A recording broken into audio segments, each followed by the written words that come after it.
Hi everyone and welcome to the National Academy newsletter update for the months of March and April. Well, it's been a very busy 2 months of tennis within our environment. We've got Chris Money, our head coach, who's going to share some fantastic results with you, and also our strength and conditioning coach, Aaron Hallett, who's going to share some S&C updates from his domain. So Chris, do you want to share some results with everyone? Yeah, thanks Bern. I guess the main competition we've just finished was a huge stint through Ipswich up in Queensland. Fantastic play courts up there which Tennis Australia were able to take advantage of for all the different age group nationals. So we had 5 weeks, a long stint up there. It was the 16s, 14s, 12s nationals as well as 2 18 and under ITF junior tournaments. So pretty much our whole academy competed in a couple of those events at some point. We came home with 5 national titles, which was fantastic. We had 2 singles championships, which so congratulations to Isabella Wallace, who won the 14 and under girls title, and to Destiny Avia, who won the 12 and under girls title. As well, we had 3 doubles champions with Gooch, Daniel Guccione and Ollie Ceranic winning the 16 and under boys, Mark Polmans winning the 14 and under boys, and Chase Ferguson winning his 4th 12 and under doubles title in a row. So a fantastic effort by him. With different partners, I think, along the way, so that's a great effort. With a different partner every time. The Grand Slam of 12 and unders for Chase. But we had numerous players also make the semi-finals and quarter-finals up there, so congratulations to everybody who performed well. In the ITF events that rounded out the Ipswich journey, Daniel Guccione made a quarter-final. In the singles, Ollie Ceranic made a quarter-final in the singles, and a fantastic effort the last week by Brigitte Beck. She made the final in the Gallipoli Cup on the girls' side. Going on locally here as well, we had plenty of Easter tournaments. There was a big one at Dingley and another one down at Rosebud. AMT style events that many of our academy athletes competed in, so congratulations to everybody who had good results there. And I guess the other big event during April for us, there was the Junior Davis Cup, Junior Fed Cup, as well as World Junior Teams qualifying going on over in Asia. So one of our former National Academy Melbourne athletes, Belinda Walcott, represented Australia well in the Junior Fed Cup. They qualified for the finals later in the year in Mexico. So well done to Belinda. And in the 14 and under events in the boys' side, we had Omar Jasika and Mark Polmans over there competing for Australia in those events. So we've actually got Mark here this morning. He's going to join us, and I'm going to ask him a couple of questions about his time in Malaysia. Hi Mark. Chris. Welcome back, mate. Thanks. Mate, tell us about the conditions that you encountered over there in Malaysia. Well, it was really hot every day, and we kind of struggled with that, with the heat, the first 2 or 3 days, but the whole team got used to it fairly through the first week, and then we came to the tournament all fairly used to the heat and handled it pretty well. All right. How about the courts, mate? What kind of courts did you handle over there? They're nice, really quick courts, which I really like the quick courts. So that went in my favour a bit with the quick hard courts. But yeah, I really enjoyed the courts, especially the surface hard court. So. Good, fantastic. How about the level of competition, mate? What did you find against the best kids in Asia? Yeah, they were really tough. They move really well.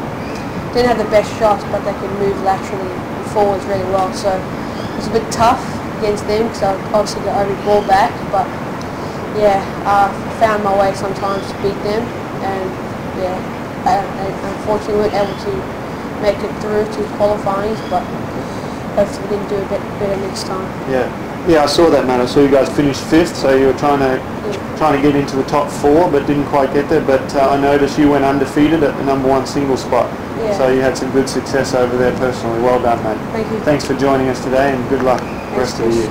Thanks. Thanks. Yeah, now I'd like to hand it over to Aaron to go through how our strength conditioning program is going at the moment. Yeah, thanks, Chris. I was actually reflecting just earlier that I've probably been on deck 6 months now, and I think we've seen some really great changes in the way we're going about things here, and the kids have made some great improvements physically, and I think we're starting to see that some of that work come to fruition on the court. I just want to touch upon a couple of things really. I had the great pleasure recently to spend a day in Ipswich making a presentation to a group of talent development coaches up there, talking about the sort of strength deficiencies and links with making technical changes from a coaching perspective, and we had a great dialogue, and I thought it was a really strong discussion on the importance of making improvements athletically and physically and how that can impact achieving a technical change. So continuing to strengthen those links between what we're doing off the court as well as what we're doing on the court was a really valuable experience. So something that we're definitely looking to continue in our discussions here at the National Academy of Melbourne, but more broadly in Tennis Australia. So I think we're making some great gains there. The second thing, I know we're coming into the early, the sort of winter months, and the early sessions are starting to get really cold. So I think it's a real tendency to be a bit sluggish out of bed. So one of the things I'd really like to see happen for our early morning 6:30 a.m. starts is I'd like to see everyone on site here at 6:15, and I'll be meeting you at 6:20 on the courts for a general physical warm-up, so that we can hit the first ball at 6:30. One of the things I think is a risk with those early time slots is we could roll into the session and spend the first 15 or 20 minutes warming up, and then we actually don't hit our first serious ball until 6:45, 6:50, and we're coming off the courts at 7:45, and I think we can waste a bit of time with our tennis session. So I'll be meeting at 6:20 on Monday, Thursdays and Fridays for those guys who are training on those early mornings to get warmed up, ready to hit the first ball with the coaches at 6:30. So I'd really like to see everyone embrace that and see the benefits in their tennis with being a bit more professional in that area. Third thing I was going to talk about was we've had a lot of tours, and I've had the pleasure of going on a quick pro circuit trip to Bundy with the crew that went up there, and one of the things I think would be a great addition to everyone's kit bag is the purchase of a foam roller, and you can buy these in little 1 foot or 30 centimetre units that will fit into your bag, and I think that's going to really help with everyone with their travel self-massage activities, but also their post-session and pre-session warm-up and cool-down activities. So I could recommend everyone to go out to Rebel or Clark Rubber. I have no affiliation with these organisations, but definitely would like to see everyone purchase a foam roller over the next week or so, and to add into their kit bag so that every child has those for their cool downs and recoveries. So yeah, that's pretty much all I want to talk about. Look, the last thing I will mention is we've had a number of our athletes in long-term rehab, and I just wanted to mention those guys. They're making great progress off the court. Lorenzo Alfork off hip surgery, Nathan Lemke off some shoulder and hip surgery. We've had Kat Vallis coming back from a lumbar spine stress fracture, and Samantha Harris also in a bit of a rehab phase, addressing her lumbar spine problem. So all four of them, you really should be congratulated on all of your efforts. Your leadership and your training ethic off the court has been outstanding through a tough time in long-term rehab. So I just wanted to mention those four who are progressing really well. Yeah.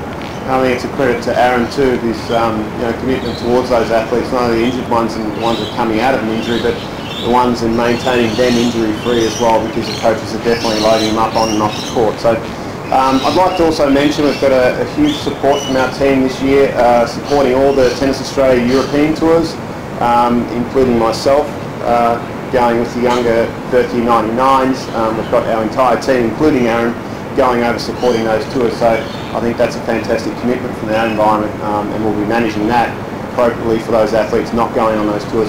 Chris, as the head coach, what are some things you'd like to see either improve and or going well at the moment within our entire environment? Yeah, thanks, Bern. Look, just briefly, we're just about to start another 9-week term, and the focus is going to be clay court preparation again. As you mentioned, most of our athletes are heading over to Europe. In fact, I think our entire staff plus 12 of our players have been selected, 7 boys and 5 girls. So we're going to prepare them as best as we can on clay. Yeah. So through the use of Glen Iris and the 2 courts down St Kilda Road with MCC. So just general clay court shape, consistency, sliding, movement patterns, recovery patterns, determination. Yeah. Longer rallies and more physicality, those type of things were the same focus for the last term leading into the Ipswich block, so we're going to continue with that. For those athletes not going to Europe, which there's still a half dozen or so staying behind.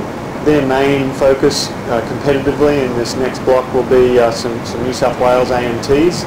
There's a fantastic string of those that have just begun, and then some ITFs up in Queensland in the next school holidays. Yep. Okay, great. And in regards to some communication about those tours heading up to Queensland, I'll be sending something out shortly regarding flights, accommodation, etc. So on behalf of our NA Melbourne team, I'd like to thank everyone for their commitment, including you as parents and other stakeholders in enabling us to impact your children as best we can. Thank you.